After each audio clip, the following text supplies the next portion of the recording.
Samantala, SALN, Senador Ping Lacson lumobo. Makibalita tayo kay Mean Corvera.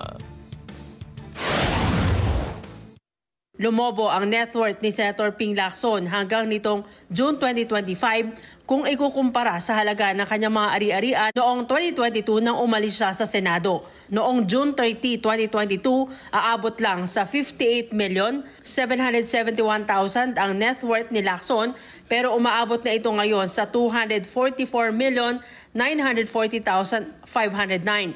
Ayon kay Lacson, pagkatapos kasi ng kanyang termino sa Senado noong 2022, pumasok siya sa isang state at trading business activities.